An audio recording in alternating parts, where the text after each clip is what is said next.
welcome to this videocast and podcast for subscribers to davidicke.com. Well, I'm going to do some questions this week, lots of them, on loads of different subjects. But I'll start with a kind of question area that came from 3 or 4 people, which was, why don't you give us solutions? Why do you always talk about what's wrong and not what to do about it? Well, I've found that interesting over the decades that I've been doing this, because you talk about solutions, as they're called, but it kind of passes a lot of people by because it's not what they want to hear. When people talk about solutions, it's like we must do A, B, C, and D.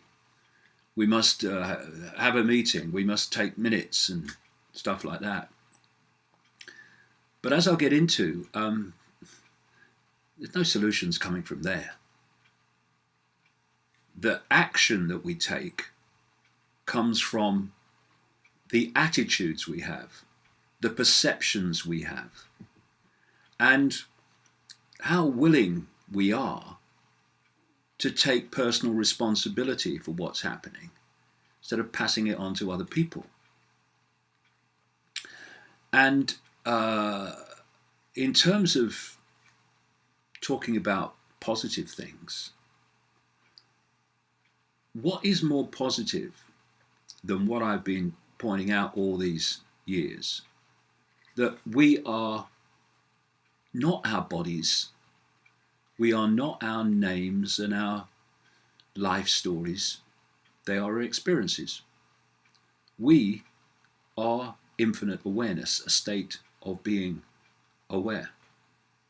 How aware is the decision we make on what we allow our perceptions to be. But beyond the manipulation of perception, we are still infinite awareness, having experiences. We are still eternal awareness. There is no death, just leaving the vehicle, the body. I mean, how much positivity do you want than that? And this is one that I had. And some were very nice and very respectful, and 1 or 2 others weren't. But I'm used to that. So a guy calls himself Stevie Sleuth. Why are you so addicted to fear and use that to promote yourself? How about working on solutions instead of the problems? Now that, after a quarter of a century of this, is a classic. First of all, do I look addicted to fear? If anyone should be frightened after what I've uncovered over the years, it should be me. But I'm not frightened.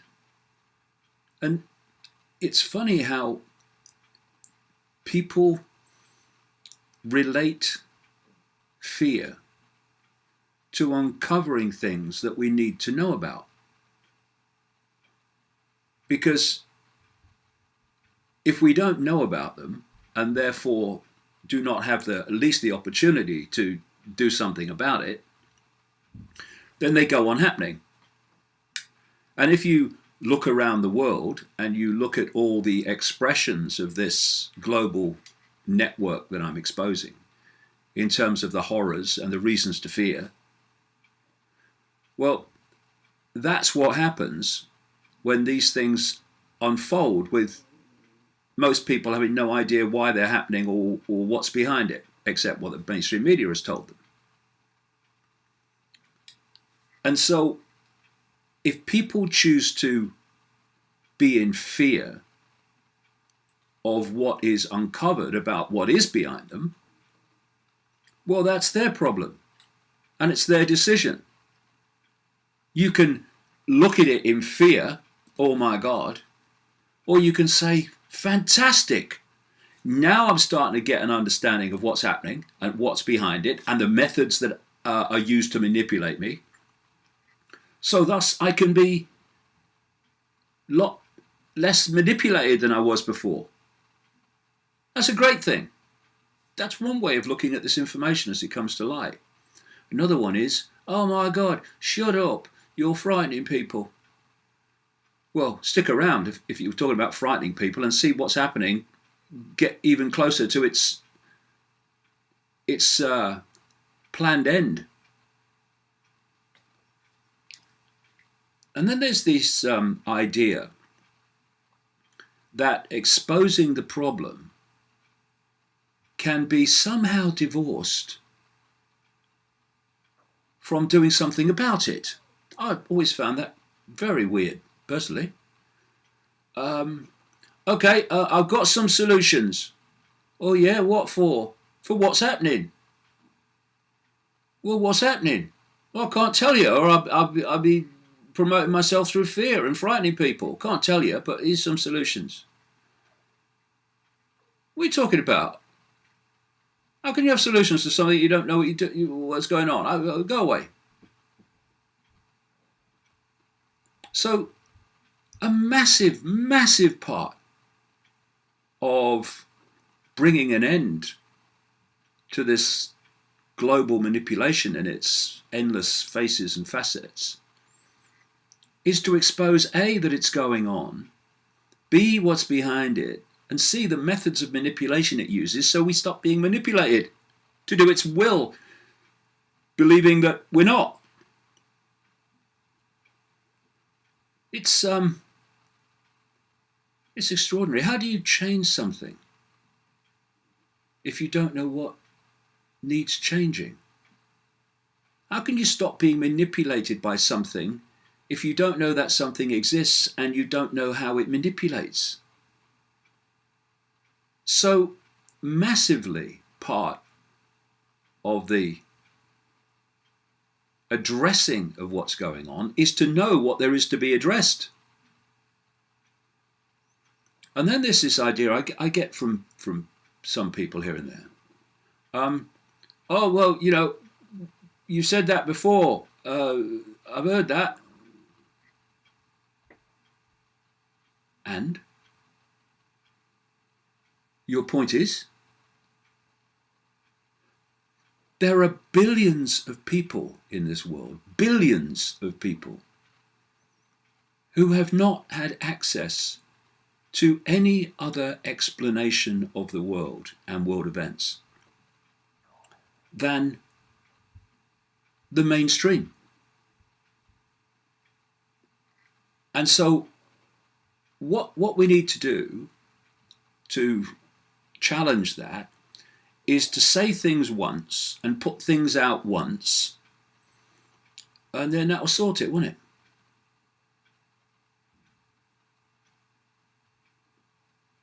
Those who are really committed to making a difference keep putting this information out in different forms, in different ways, over and over and over and over again, because they know that there's the vast majority of people in the world have never had access to it. So you keep putting it out, and every time you put it out, you get someone else who hasn't seen it before. Oh no, I've heard that. See?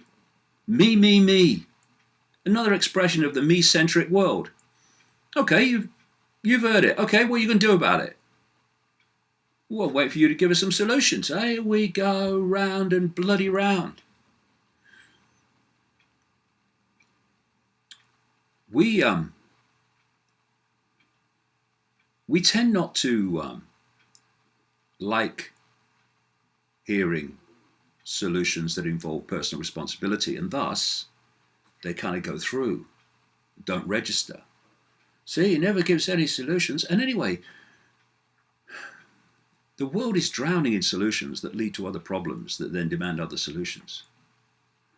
Wouldn't it be a good idea if we remove the cause of the problem? I think that would be more effective.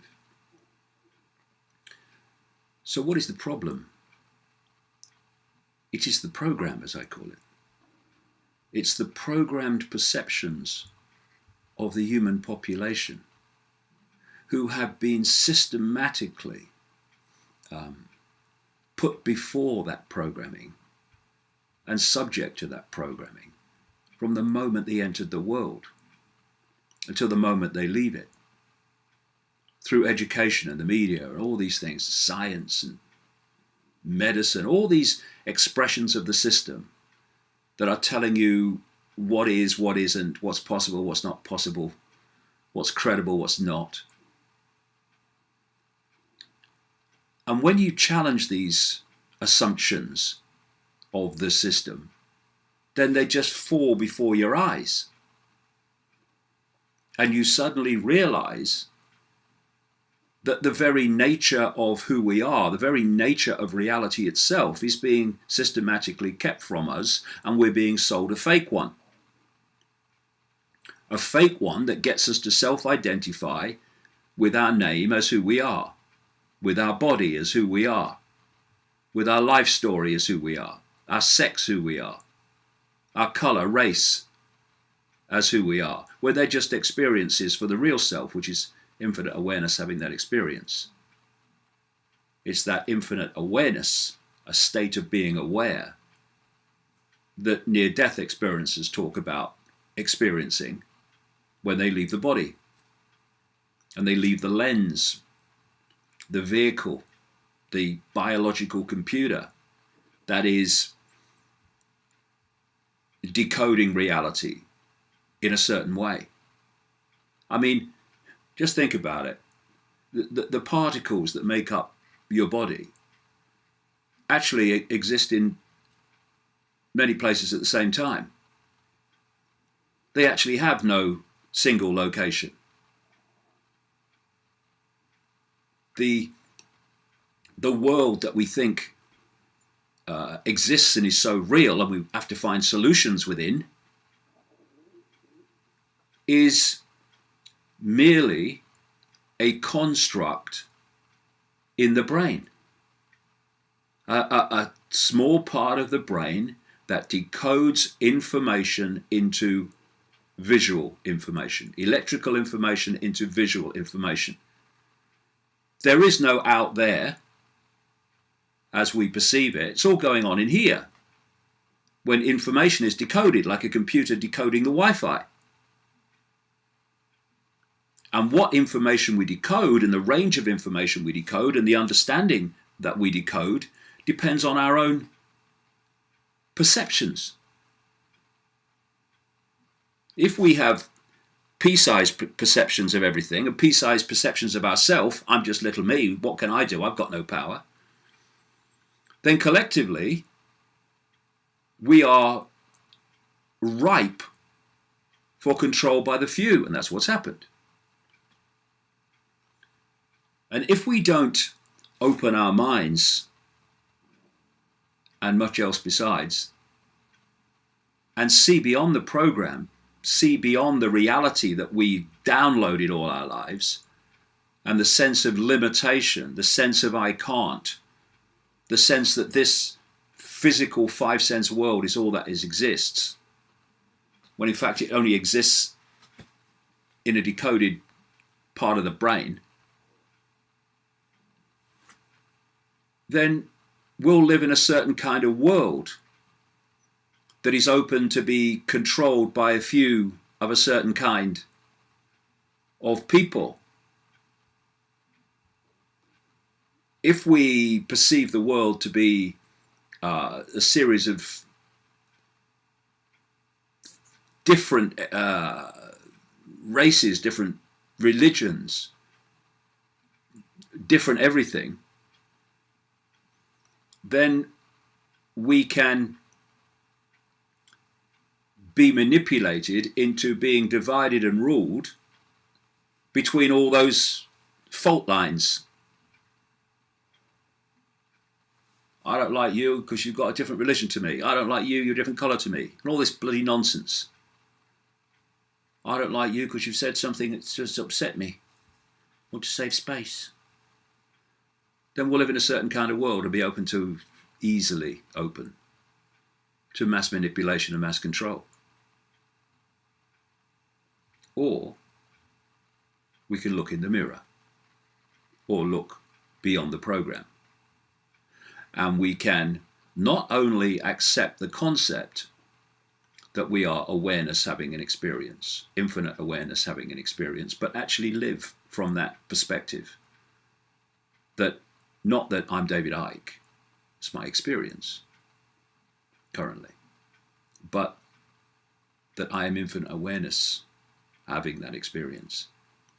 And I could tell you from my own personal life and that of others I know and have met over the years, that when you move that point of self-identity from I am my body, my name, my income bracket, my background, my race, my religion, to I am infinite awareness having that experience, that movement of point of attention from the fragment of infinite awareness to a much greater swathe of it transforms not only your ability to see the world for what it is, it also transforms your perceptions of everything and your understanding of how you personally can make a contribution to making a difference in what we call solutions.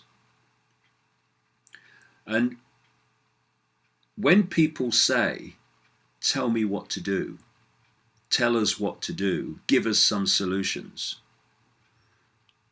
that's the program speaking. Because when you go beyond what I call phantom self into a self-identity with infinite self, infinite awareness, then you know yourself how you can contribute and what you should do or could do to contribute to making a difference. And not only that, you have this passionate desire to do it. And so many use, well, what can we do? Give us some solutions as an excuse not to do anything. So the solution and the problem are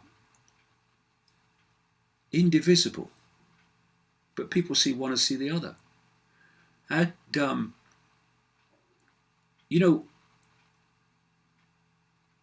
if you're looking for solutions within a world that you think is solid, within a world you think is physically real, when actually it's just a decoded sense of reality in your brain, then where do you start? Where do you start finding solutions in a reality that's not even the reality you think it is?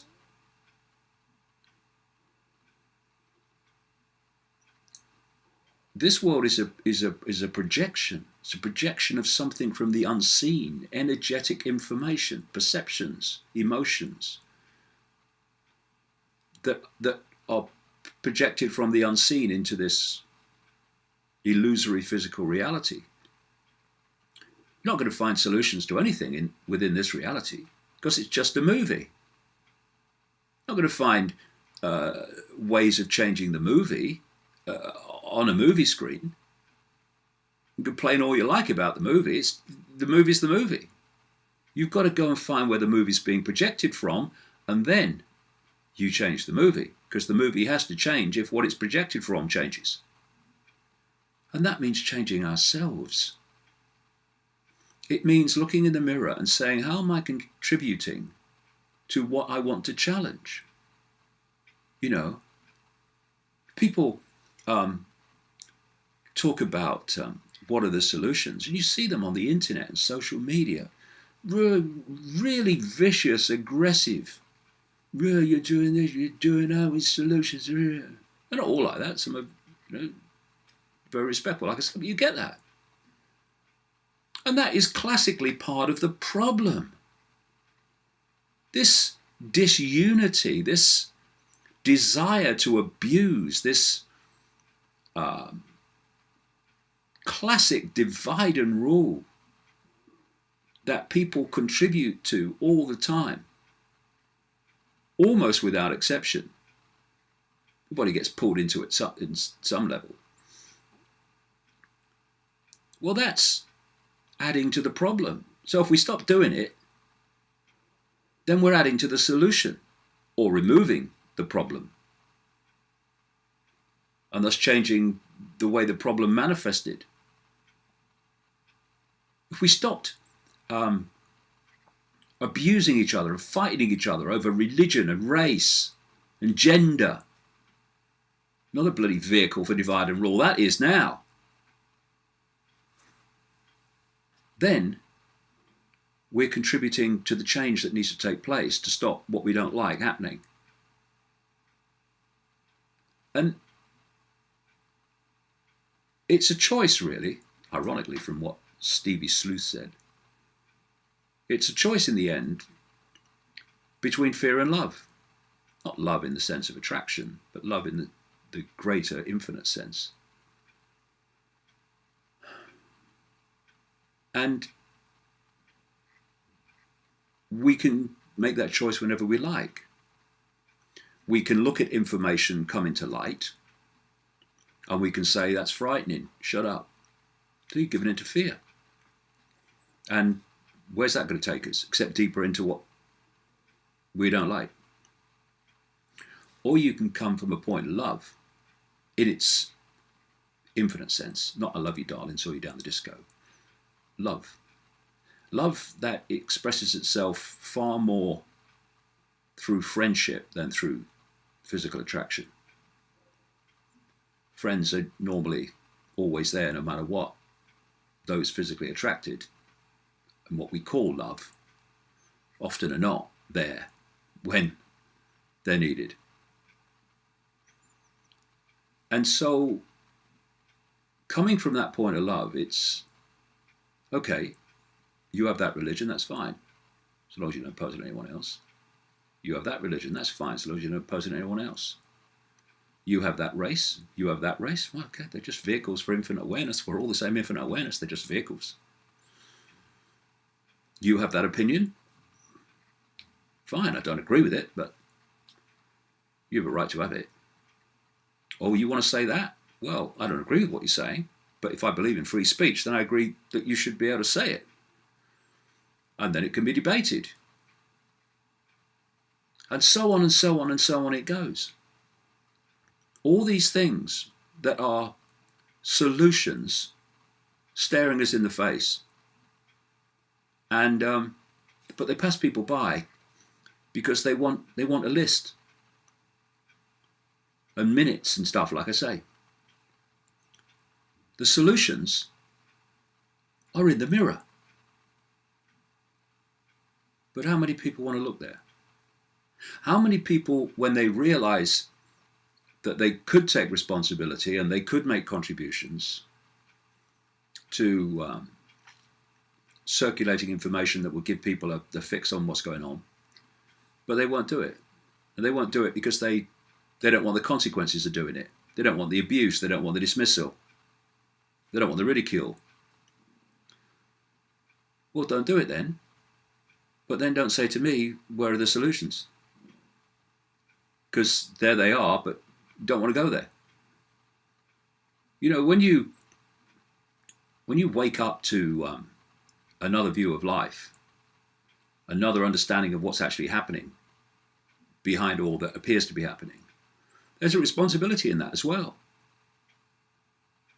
You know, that information is no good if it just stays with the one person and they stand on the other side of the street saying, yeah, I knew that was going to happen because that, yeah, well, where's that taking us? Nowhere. And we need to move to the next stage of all this, where people not only get a bigger understanding of what's going on, but then say, okay, well, how do I contribute to making a difference to it? And how am I making a difference, or how am I making a contribution to it at the moment, which I could change my behavior and attitudes and not then make. It's a time when people need to find a mirror and say, what am I doing? How am I contributing to the problem? How am I contributing to a solution to the problem? Instead of dismissing amazing, fantastic, extraordinarily importantly needed information coming to light as frightening people, and then saying externally, where are the solutions? Well, where are your solutions? I might say to those people. In terms of positivity, like I said earlier, how more positive can it be than to realize the idea of death is a myth, to control us, to frighten us, ironically? How many people go to mainstream medicine and have horrific treatments just because they fear that if they don't, they'll die? And often they do anyway because of the treatment. Fear of death is a massive controlling mechanism. There is no death. There's just our awareness withdrawing from the vehicle and continue to experience infinity within the wider infinity. I mean, God dear, it's frightening, isn't it?